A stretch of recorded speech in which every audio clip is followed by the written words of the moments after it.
어떤 신학생이 선을 보러 나갔습니다. 새로 이번에 선을 보는 여자가 경영학을 전공했대요. 그래서 이 전도사가 마음을 먹고 내가 이런 걸 물어보리라. 만약에 이렇게 대답하면 내가 프로포즈를 해서 결혼을 할 것이고, 저렇게 대답하면 이 여자는 아닌가 보다. 그렇게 마음을 먹고 나갔던 것입니다. 그래서 물어봤어요. 당신은 잭 웰치가 쓴 경영학 원론을 알고 계십니까? 물으니까 자기 모른대요. 제너럴 일렉트릭 회장을 하고 말입니다. 경영학의 아주 그 가장 고전이라고 할 수 있는 잭 웰츠의 경영학 원리도 모르는 이 여자가 제대로 학교 공부를 했나, 이제 그런 마음이 들었습니다. 근데 묻고 싶은 것은 그게 아니었습니다. 이 전도사가 잭 웰치의 경영학 원론을 읽으면서 아주 감동되는 부분이 한 부분이 있었습니다. 그것은 어떤 사람이 가구점 앞을 지나가게 되었어요. 근데 정말 자기가 마음에 드는 예쁜 의자가 있는 거예요. 그래서 그 가구점 안에 들어가서 주인에게 이거 얼마냐고 물었습니다. 그 주인이 그게 500불이라고 말하는 거예요. 그래서 자기가 아무리 생각해봐도 너무 비싼 것 같고 예산이 맞지 않아서 400불에 해달라고 했습니다.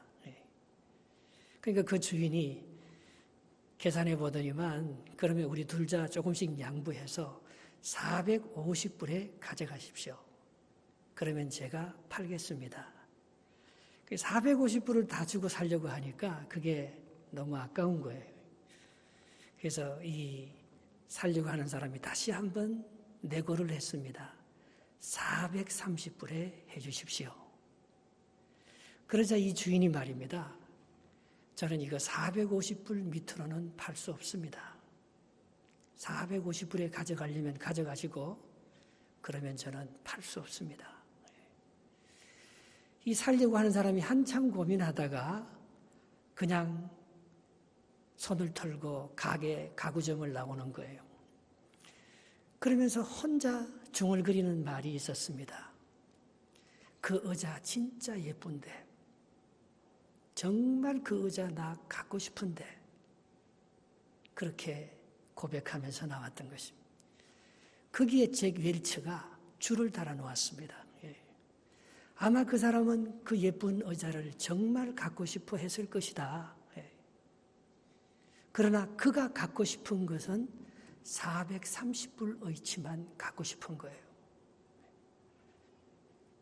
더 중요한 가치를 위해서 자기가 그어놓은 한계를 넘어서려고 하지 않았기 때문에 그는 그 의자를 정말 차지할 수 없었던 것입니다. 여러분, 많은 사람들이 좋은 꿈을 꿉니다. 뭔가 자기가 하고 싶은 그런 계획이 있습니다. 그러나 리밋이 있어요. 리밋이 자기가 정해놓은. 그러나 그 리밋에 안 미치면 그걸 포기를 못하는 거예요. 내 생각을, 내가 끊어놓은 예산을. 그래서 결국은 그 예쁜 의자를 자기의 것으로 소유하는 축복을 누리지 못하는 그 경영학 원리에, 그걸 보면서 저는 참 많은 도전을 받았습니다. 오늘 본문에 등장하는 시므이가 다윗으로부터 큰 축복을 받은 사람, 용서를 받은 사람입니다. 그러나 자기가 그어놓은 그 한계를 극복하지 못하는 거예요. 자기가 포기해야 될 부분들을 포기하지 못함으로 말미암아 오늘 시므이가 결국은 심판을 받고 저주를 받는 모습이 본문의 말씀인 것입니다. 여러분, 시므이가 누굽니까? 오늘 이 시므이는 다윗이 압살롬에게 쫓겨서 예루살렘 왕궁을 떠나갈 때에 따라오면서 다윗을 저주한 사울에 속한 베냐민 지파에 속한 북쪽 사람입니다. 그는 다윗을 저주할 뿐만 아니고 돌까지 던지면서 다윗의 왕권이 여기가 끝이라고 그렇게 판단했습니다. 오늘 다윗이 아들 압살롬에게 반역을 받아서 쫓겨나는 것은 그가 사울을 죽이고, 자기가 직접 죽인 건 아니지만 사울의 왕권을 무너뜨리고 자기가 왕이 될 수 없는 자였는데 왕이 되었, 그 심판의 대가로 오늘 그 아들 압살롬에게 쫓겨나간다고 시므이는 그렇게 판단했던 것입니다. 그가 끊어놓은 다윗의 왕권은 여기가 끝이라고 생각했습니다. 만약에 다윗이 돌아올 줄 알았더라면, 다윗이 다시 압살롬을 이기고 왕권을 회복할 줄 알았더라면 그가 감히 다윗을 그렇게 저주하고 돌 던질 수 있었겠습니까? 자기가 끊어놓은 다윗의 왕권에 대한 리밋이 거기까지였어요. 그러니까 그렇게 다윗을 저주하고 다윗을 심판했죠. 사무엘 하 16장 22절에 보면 이렇게 기록되어 있습니다. 같이 한번 읽어볼까요? 16장 12절에 보면 혹시 여호와께서 나의 원통함을 감찰하시니 오늘 그 저주 때문에 여호와께서 손으로 내게 갚아주시리라 하고, 그런데 다윗은요 자기의 그어놓은 한계를 넘어갑니다. 너는 나를 저주했지만, 그때 이 다윗의 호위장관 아비새가 저놈 죽이자고 합니다. 저놈이 다윗을 뭘로 보고 왕을 저주하느냐고, 저런 놈은 살려두면 안 된다고 저주하려고 할 때 다윗이 스탑시킵니다.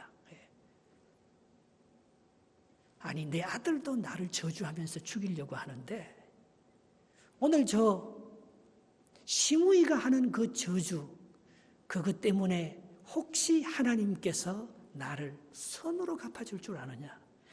그 저주가 하나님께로부터 왔으면 네가 어떻게 할래? 그 저주를 받음으로 말미암아 하나님께서 나에게 축복을 해주시기로 계획해 놓은 일이라면 네가 어떻게 할래? 우리가 그 저주하는 사람을 죽이고 가는 것보다 그 저주하는 사람을 살리고 가자.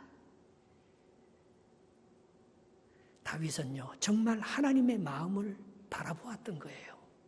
자기가 그어놓은, 나를 무시하고 나를 저주하는 저놈을 심판하고 그때 없애버릴 수도 있지만은 그에게는 남들이 갖고 있지 않는 하나님의 뜻을 가지고 있었습니다. 기복신앙과 기독신앙의 차이가 뭐예요? 기복신앙은 예수 그리스도를 위해서 자기의 뜻을 구하는 것 아닙니까?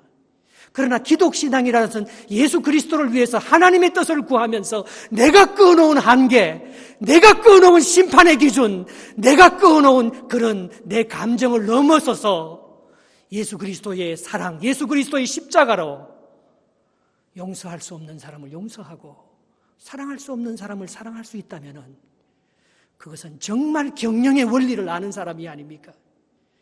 그것은 430원어치만 그 가치를 지불할 수 있다는 자기의 한계를 극복하고 내가 지불할 수 없는 그 20불의 돈을 더 지불함으로 말미암아 그 저주를 내가 받음으로 말미암아 하나님께서 내게 주실 더 큰 축복을 누릴 수 있다는 그 믿음을 바라보고 사는 사람 아니겠습니까? 예. 전도서 11장 1절에 보면 이런 말씀이 있습니다. 내 떡을 물 위에 던져라. 여러 날 후에 도로 찾으리라. 우리는 음식을 취하고 내 것으로 가지려고 하잖아요. 저 떡은 물질이 그걸 버릴 때 내 것이라고 잡고 있고 내가 할 수 있는 모든 것이라고 그걸 내가 내려놓을 때, 물 위에 던져버릴 때 그게 어떤 축복이 되어서 돌아올지 모릅니다.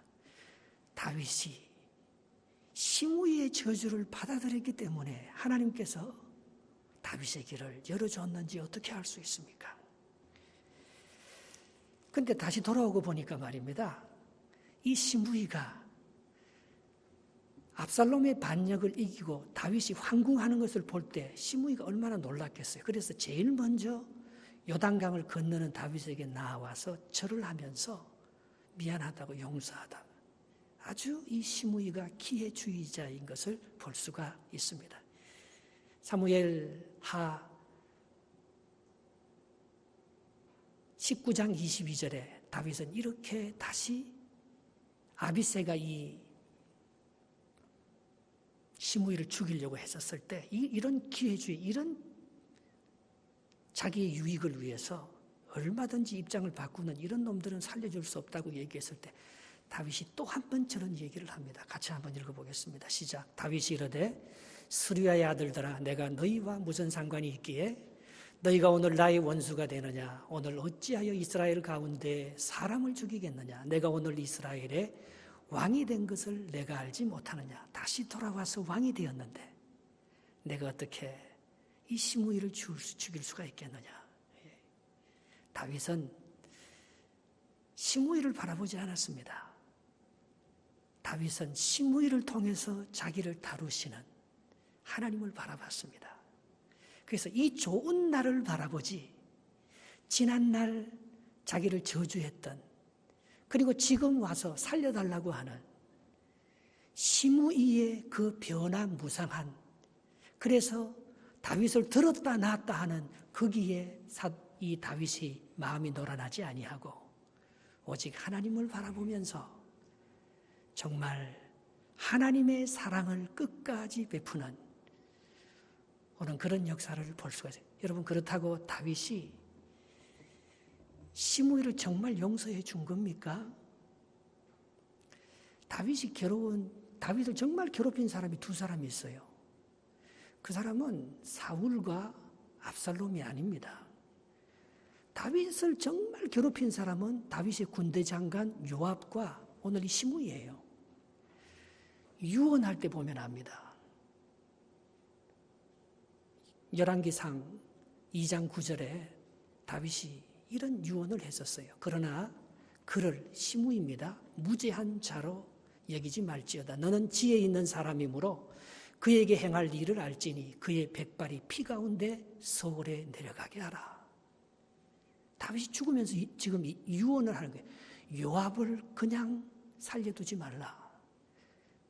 그리고 또 한 사람 시므이를 그냥 살려두지 말라. 오늘 저렇게 유언을 하고 죽습니다.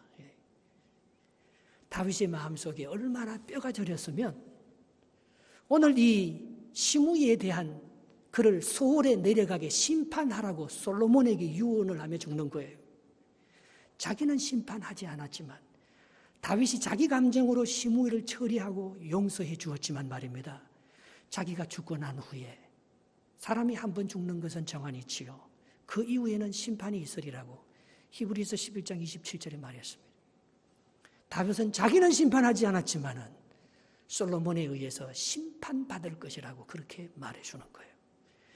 그래서 솔로몬이 이 아버지의 유언을 받고 하는 말이 오늘 본문 36절, 37절입니다. 시므이에게 제한구역, 거주 제한을 하는 거예요. 네가 이게서 벗어나면 내 아버지의 유언대로 너를 그냥 두지 않겠다. 그것이 오늘 본문 36절, 37절 그렇게 계속되고 있습니다. 같이 한번 읽어보겠습니다. 시작. 왕이 사람을 보내어 시므이를 불러서 이르되 왕은 솔로몬 왕이죠 지금. 너는 예루살렘에서 너를 위하여 집을 짓고 거기서 살고 어디든지 나가지 말라. 너는 분명히 알라. 내가 나가서 기드론 시내를 건너는 날에는 반드시 죽임을 당하리니 내 피가 내 머리로 돌아가리라. 여러분 예루살렘 성지 순례를 가보면은요.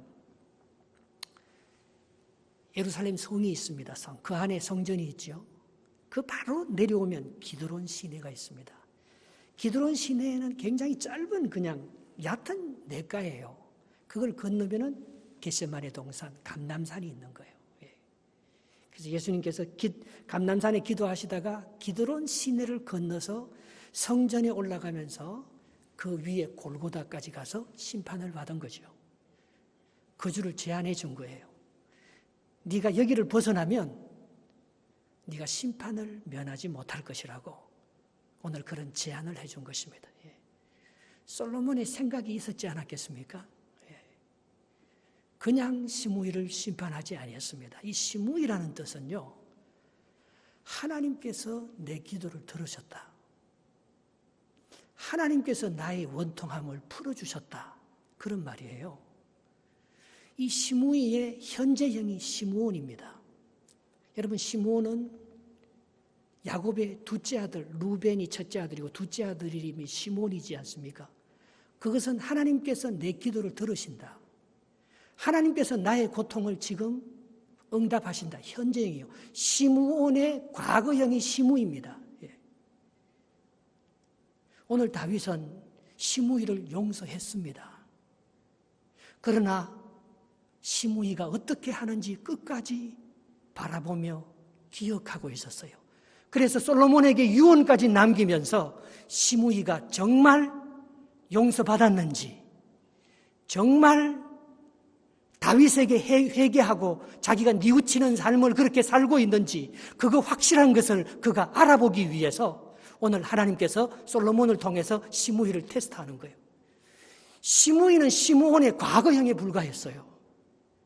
그는 옛날에 다윗에게 용서를 받았으면서도 지금 용서받은 그 사실을 잊어버리고 그 옛날 하나님과 분명한 약속을 했으면서도 그 약속을 오늘 잊어버리고 자기가 자기의 유익을 쫓아서 자기 종 2명이 말입니다. 도망을 갑니다. 가드 나라로. 그 종은 자기의 재산이지요. 3년 동안에는 잘 그 약속의 말씀을 기억하면서 예루살렘에 살다가 말입니다. 3년쯤 지나니까 그게 과거의 약속으로, 그게 하나님과 맺은 정말 유일한 약속으로 그 마음에 새겨 있지 아니하고 그걸 너무나 쉽게 가볍게 생각해서 그의 재산을 잃어버렸다는, 바로 거기에 자기가 집착하여서 예루살렘을 떠나 기드론 시내를 건너가 버리는 사건이 일어나게 되는 것입니다. 39절 40절 말씀입니다. 같이 한번 읽어보겠습니다. 시작. 3년 후에 시므이의 2 종이 가드왕 마아가의 아들 아기스에게로 도망하여 간지라. 어떤 사람이 시므이에게 말하여 이르되 당신의 종이 가드에 있나이다. 시므이가 그 종을 찾으려고 일어나 그의 나귀의 안장을 지우고 가드로 가서 아기스에게 나아가 그의 종을 가드에게서 데려왔더니 31절 시므이가 예루살렘에서부터 가드에 갔다가 돌아온 일을 어떤 사람이 솔로몬에게 말하더라 했습니다. 건너지 말아야 될 그 선을 넘어버렸어요. 여러분, 우리가 믿음으로 산다는 것은 하나님이 정해놓은 약속을 가지고 산다는 거예요. 그 믿음, 그리고 그 첫 예정을 끝까지 지켜나간다는 것은 정말 쉽지 않습니다. 그거는 아무나 못 지킵니다. 그것은 내 우선권이 하나님께 있고 내 최우선권을 그 약속에 기반을 두지 않으면 갑갑해서 못 지키는 거예요. 재산을 잃어버린 그 소년을 그걸 쫓아가다가 오늘 이 시므이는 자기의 생명을 잃게 되는 것입니다. 여러분, 우리는 더 가치 있는 것을 얻기 위해서 가치 없는 것을 희생시킬 줄 아는 더 큰 하나님의 약속을 붙들고 살기 위해서 오늘 예루살렘에 갇혀서 사는 시므이의 삶이 답답할지라도 자기 2 종이 도망가서 그 재산을 잃어버리고 손해를 보더라도 오늘 솔로몬과 맺은 약속 그리고 다윗에게 받은 그 용서가 정말 변화였다면 그 약속을 굳게 지키면서 힘들더라도 손해를 보더라도 그걸 지키면서 믿음으로 첫사랑의 그 약속을 붙들면서 끝까지 신실하게 그렇게 살아갈 수 있었을 거예요. 그러나 시므이의 변화는, 시므이의 용서는 진짜 변화가 아니고 변장이었어요. 살아남기 위해서 다윗에게 거짓으로 용서해달라는, 그저 자기 목숨과 자기 생명을 사랑했지 다윗의 용서와 솔로몬과 맺은 약속과 하나님께서 주신 영원한 축복을 바라볼 수 있는 그런 믿음과 확신에 사로잡힌 변화된 삶을 살지 못했다는 것입니다.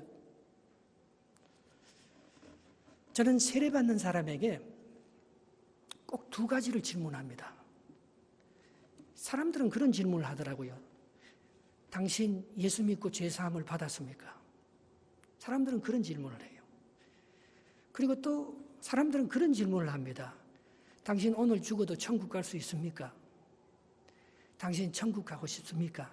그런 질문을 하는 것입니다. 그러나 그것보다도 더 근본적인 질문이 있습니다. 당신 회개했습니까? 여러분, 회개는요, 조그만한 죄를 뉘우치고 후회하고 그것을 아파하는 게 회개가 아닙니다. 회개는 근본적인 변화입니다. 이제는 솔로몬을 바라보고 사는 그런 시므이가 아니고 다윗을 바라보고 사는, 그래서 다윗이 움직이면, 다윗이 왕이 되면 그를 섬기고, 다윗이 왕권에서 쫓겨나가면은 그를 더 이상 따르지 않고 저주하고 그 유익을 따라 사는 사람이 아니고, 내게 유리하면 솔로몬과 맺은 약속을 지키고, 내 두 종을 잃어버려서 재산을 잃어버릴 때 되면 솔로몬과의 약속도 저버리고 그냥 내 유익을 쫓아서 사는 그런 삶이 아니고, 그거는 자기를 그냥 적당히 가린 삶이죠. 그걸 모면하기 위해서 솔로몬과 거짓 약속을 한 것이지요. 정말 하나님과 한 약속이라면은 내가 손해를 보더라도, 내가 그 리밋을 넘어서더라도, 내 생각과 내 판단을 넘어서서 나는 하나님을 따르는, 하나님의 약속에 붙잡혀서 그 약속을 내가 끝까지 이루어드리는, 내가 손해를 보더라도, 내가 희생의 대가를 치르더라도 내가 하나님과 맺은 약속을 신실하게 지켜나갔다는 진정한 회개. 내 삶이 내가 주인이 아니요 내가 죽고 내 안에서 그리스도께서 살아 역사하는 새 생명이 내 안에 있느냐 있지 않느냐, 그걸 묻는 게 아닙니까? 여러분은 어떤 한계를 그어놓고 살아가십니까? 그리고 그 한계 밖으로는 절대로 안 살려고 하잖아요. 430불 이상은 지불하려고 하지 않잖아요. 예. 사람들이 많은 꿈을 꾸고 축복을 받기를 원하지만은 그 축복과 그 꿈을 이루기 위한 희생의 대가는 지불하려고 하지 않습니다. 손해보려고 하지 않습니다. 희생하려고 하지 않습니다. 만약에 예수님께서 자기가 할 수 있는 구원, 자기가 할 수 있는 오병이어의 기적, 자기가 할 수 있는 죽은 사람을 살릴 수 있는 그 능력, 그것만 가지고 인류를 구원했다면 몇 명이나 구원할 수 있었겠습니까? 그걸 포기하기가, 겟세마네 동산에서 땀방울이 핏방울이 되도록 그걸 포기하기가 얼마나 힘들었습니까? 그러나 그가 하나님의 뜻에 순종해서 모든 짐을 내려놓고 내 뜻대로 마옵시고 아버지의 뜻대로 하옵소서, 그렇게 말할 때에 오늘 예수님께서 십자가의 죽음으로 말미암아 정말 모든 인류를 구원하는 그런 놀라운 역사를 하나님께서 하시지 않습니까? 여러분의 우선순위는 어디에 있습니까? 오늘 이 솔로몬의 지혜, 그리고 다윗의 분별력, 시므이를 자기가 심판하지 아니하는 바로 그것은 그가 여호와를 경외하고 하나님과의 약속을 최우선으로 여기는 그 믿음에서 나오는 것입니다. 잠언 1장 7절에 그렇게 말하지 않습니까? 여호와를 경외하는 것이 지식의 근본이거늘 미련한 자는 지혜와 훈계를 멸시하느니라. 자기 유익을 쫓아서 삽니다. 하나님을 경외하는 게 아니고 말입니다. 골로새서 2장 3절에 이렇게 말합니다. 그 그리스도 안에는 신성의 모든 충만이 육체로 거하시고, 예수 그리스도 안에 모든 것이 그 지혜와 지식의 모든 비밀이 그리스도 안에 다 있는데, 오늘 우리는 그리스도를 구하지 아니하고 그리스도의 약속을 저버리고 말입니다. 지금 현재 되어지는 그런 상황 속에 내 자신을 던지면서 거기에 따라 끌려다니는, 유익에 따라 끌려다니는, 내 한계를 벗어나지 못하는, 나의 리밋에 그 감정을 컨트롤하지 못하는 그런 삶을 살아가고 있다고 말하고 있습니다. 그래서 솔로몬이 다시 부르는 거예요, 시므이에게.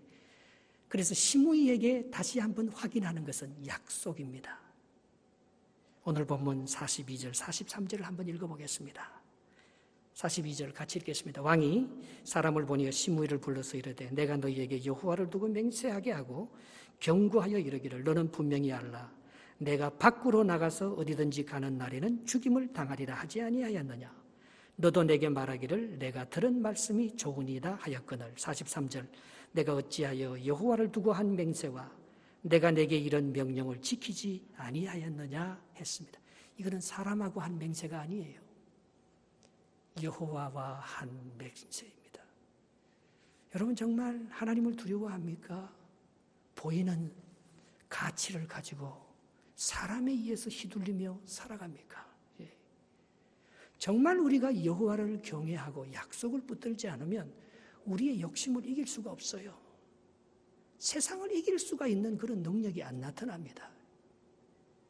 하나님께 가치관을 두고 하나님의 약속을 붙잡아야 돼요. 아브라함이 아무리 믿음의 조상이라도 하나님께서 분명히 가나안 땅을 주신다고 약속했는데 가나안 땅을 벗어나서 그랄로 내려갑니다. 애굽으로 내려갑니다. 금방 자기 부인을 잃을까 봐 두려워해서 자기 부인을 누이로 속이지 않습니까? 나오미의 가정도 마찬가지지 않습니까? 베들레헴에 살기로 다윗의 조상으로 하나님께서 다 예언해 놓고 축복해 놓았는데 베들레헴에 흉년이 들었다고 식구들을 다 데리고 더 큰 성공을 위해서 모압 땅으로 이민 갑니다. 바로 거기에 실패가 있지 않았습니까? 하나님이 우리에게 정해준 약속이 있어요. 하나님이 우리를 정해준 축복의 통로가 있습니다. 우리는 그 축복의 통로를 바라보고 주님을 따라가는 것이 아니고 내 유익을 쫓아서 다른 축복을 받으려고 하는 거예요. 하나님께서 주시는 축복은 그런 축복이 아닌 것을 볼 수가 있습니다. 그런데 오늘 시므이가 진짜 심판을 받은 이유가 있습니다. 오늘 시므이가 예루살렘을 벗어났다고 심판을 받는 게 아니에요. 더 큰 심판은 아버지 다윗의 유언인 거예요. 다윗을 그가 저주하고 다윗에게 진정한 회개와 그의 사랑을 고백하지 않는 변화된 모습이 아니고 가짜 회개를 오늘 하나님은 솔로몬을 통해서 심판하는 거예요. 여러분 우리 시대의 심판 다 안 해도 됩니다. 역사가 심판합니다. 다윗은 자기가 시므이를 심판하고 손도 건드리지 않았습니다. 솔로몬에게 심판할 수 있도록 다 넘겼습니다. 하나님은 너무나 정확하십니다. 하나님은요 우리의 중심을 보시는 거 아니겠어요? 그래서 네가 내 명령을 어겼다고 심판받는 그것은 작은 일이다. 다윗이 네가 그렇게 다윗을 저주하고 배반해도 다윗은 너를 용서해주고 다윗이 돌아왔을 때 다 너를 죽이려고 해도 내가 이스라엘의 왕이 된 그 기쁨을 가지고 너를 살려주었는데도 너는 정말 너와 솔로몬과 맺은 그 약속, 그것은 솔로몬과 맺은 약속이 아니고 하나님과 맺은 약속인데 너는 가짜 회개다. 너는 가짜 그리스도인이다. 너는 가짜 세례받는 사람이다.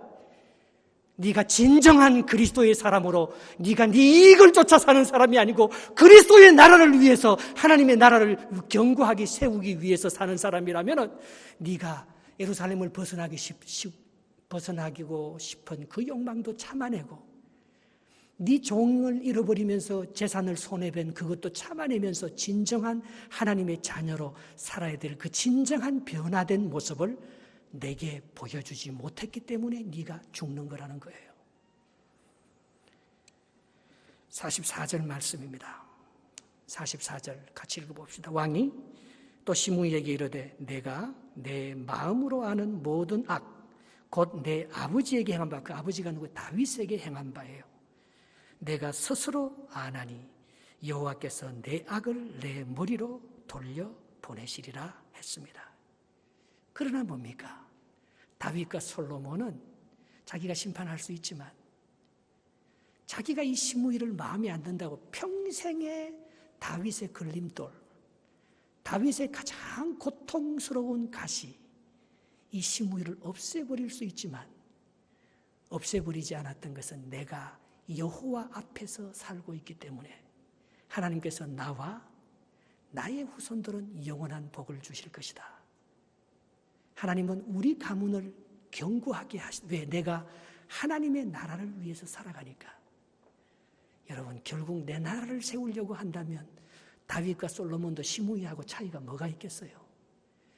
다윗과 솔로몬은요 하나님의 나라를 세우려는 그 중심을 하나님께서 하셨습니다.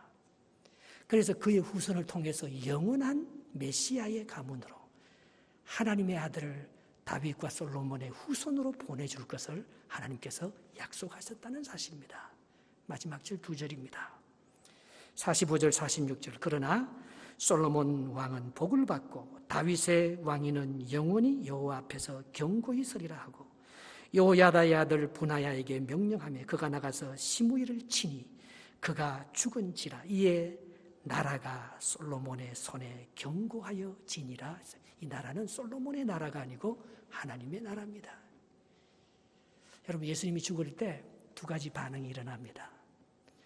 한 여인은 말입니다, 예수님이 죽을 것을 감지하시고 순전한 나드 옥합을 가져와서 예수님의 발에 붓습니다. 그리고 그의 긴 머리털로 예수님의 발을 닦아줍니다. 그런데 그 옆에서 보고 있던 가룟 유다는 말입니다, 그걸 돈으로 계산합니다. 이 값이 300데나리온이나 더 되는 값비싼 향유인데 이것은 팔레스타인에서 구할 수 있는 향유가 아니잖아요. 인도 히말라야에서 구하는 향나무 뿌리에서 나오는 진액 액기스입니다. 이야, 그 정도 향유까지 예수님의 발에 부을 필요가 있느냐? 가난한 사람들에게 나누어 주면, 여러분, 이 오병이어의 기적을 일으켰을 때 5,000명을 먹이고 12강주를 남았을 때 빌립 보고 이게 얼마나 들겠느냐 계산할 때 그때 200데나리온이었습니다. 200데나리온만 해도 5,000명 아니고 적어도 2만 명을 먹일 수 있는 그런 데. 우리는 한 데나리온의 가치를 압니다. 보통 노동자들의 하루 품삯이지 않습니까? 300데나리온이면 1년 365일 중에 주일이나 공휴일 빼고 말입니다. 일할 수 있는 날이 한 300일로 친다면 1년 연봉을 예수님의 발에 그냥 향수로 부어버린 거잖아요. 낭비 아닙니까? 낭비. 그거 계산하면 정말 어리석은 거지 않습니까? 그러나 오늘 이 베다니의 마리아에게서는 자기가 받은 사랑이 너무 크기 때문에 그것을 예수님에게 좀 표현해 주고 싶었어요. 여러분, 정말 하나님께로부터 약속을 받고 하나님께로부터 축복을 받았으면 그걸 좀 표현해야 되지 않겠어요? 주님을 위해서 뭔가 절제하는 뭔가 있어야 되죠. 어떻게 새벽잠을 다 자고 주님을 섬깁니까? 어떻게 저녁 늦게까지 드라마 보고 하나님을 위해서 기도하고 성경 읽는 시간을 마련하지도 못하면서 어떻게 하나님을 헌신한다고, 하나님을 사랑한다고 그렇게 우리가 주님의 고난에 동참한다고 내가 즐기는 거 다 즐기고 말입니다. 유월절이라는 게 뭡니까? 예수님이 유월절 양으로 죽었을 때 유월절 이스라엘 백성들이 하는 행사가 있습니다. 그것은 집안에 있는 누룩을 제거하는 거예요. 성전에서 신호가 울리면 그 집안에 있는 누룩을 다 모아서 불태웁니다. 나의 죄악, 내가 남을 정죄했던 핀잔, 그리고 내 자신의 육체를 위해서 즐겁게 사용했던 그 모든 것들을 불태우는, 그래서 다시 출애굽으로 돌아가는, 출애굽 전에 그 고통받는 애굽에서 종살이하던 그때의 생활로 돌아가는 것을 기념하는 것이 그들이 유월절 행사인 것입니다. 오늘 예수 그리스도가 우리가 갖고 있는 모든 누룩, 우리가 갖고 있는 우리의 모든 부풀리는, 우리의 기회주의적이고 우리의 판단으로 우리의 한계를 가지고 살아가는 그 모든 것들을 대신 짊어지시고 십자가에 그렇게 죽는, 우리가 거기에 동참하는 것이 진정한 고난주간 아니겠습니까? 우리는 쉽게 잊어버립니다. 시므이처럼 3년 동안 예루살렘에서 있겠다고 약속했지만 조금 지나면 첫사랑 잊어버립니다. 첫 번째 초심을 잊어버립니다. 하나님을 위해서 헌신하려고 하기보다는 나의 유익과 나의 편리를 위해서, 내 좋은 육체의 편안을 위해서 계속해서 쫓아갈 수밖에 없는 게 우리들의 삶. 더 이상 헌신하지 않습니다. 430불이라는 그걸 딱 정해놓고 합니다. 하나님은 우리에게 정말 뭘 원하시는 걸까요? 이것이 매년 반복되는 습관적인 유월절이 아니고, 우리의 삶의 진정한 변장이 아니고, 내 삶의 주인이 예수 그리스도고 나는 약속을 붙들고 끝까지 예루살렘을 넘지 않겠다는, 기드론 시내를 건너지 않겠다는, 하나님의 백성들과 함께 같이 고난받는 편을 선택하겠다는, 오늘 우리 마음속에 있는 거짓 누룩을 제거하지 않으면 우리는 영원한 하나님과의 관계에서 생명을 저버리는 거예요. 시므온처럼 그 받은 축복을 끝까지 누리지 못하고 심판받을 수 있는 거예요. 너무 쉽게 생각하지 마시기 바랍니다. 값싼 은혜가 아닙니다. 내 마음대로 하고 로마서 10장 10절에 네가 마음으로 믿어 의에 이르고 입으로 시인하여 구원에 이른다니까. 입으로 예수 믿습니다. 그러면 다 구원받는 줄 알고 말이에요. 그때 그 말을 할 때 사도 바울이 로마 시대 때 나는 예수 믿습니다. 입으로 시인하면 그건 바로 순교입니다. 같이 찬양 하나 합시다. 기쁨으로 찬양 80장인데요. 내 마음에 주를 향한 사랑이 나의 말엔 주가 주신 진리로 나의 눈에 주의 눈물 채워주소서. 내 입술엔 찬양의 향기가 두 손에는 주를 닮은 섬김이 나의 삶에 주의 흔적 남게 하소서. 하나님의 사랑이 영원히 함께하리. 십자가의 길을 걷는 자에게 순교자의 삶을 사는 이에게 조롱하는 소리와 세상 유혹 속에도 주의 순결한 신부가 되리라. 내 생명 주님께 드리리. 내 생명 주님께 드리리. 이 시간 우리 합심해서 한번 기도하겠습니다. 여러분 이번 사순절이 고난주간이 여러분들에게 어떤 의미가 있습니까? 여러분들은 기드론 시내를 건너가 버리면서 골고다의 언덕을 외면하고 정말 두 종을 찾으러 다니는 나의 한계를 벗어나지 못하는 경영학 원리도 모르는 우리는 그런 삶을 살아가고 있지 않습니까? 오늘 주님 앞에 정말 우리의 삶을 드릴 수 있는 정결한 우리의 누룩을 제거할 진정한 회개를 하나님 앞에 올릴 수 있는 저희들의 삶이 되게 해달라고 기도합시다.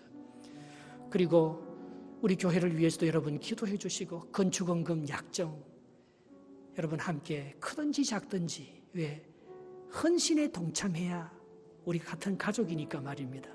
같이 하면서 하나님의 은혜를 함께 누릴 수 있는 저희들 되게 약속에 동참하는 저희들 되게 해달라고 우리 합심해서 1, 2분 동안 같이 기도하고 아버지 하나님 고맙고 감사합니다.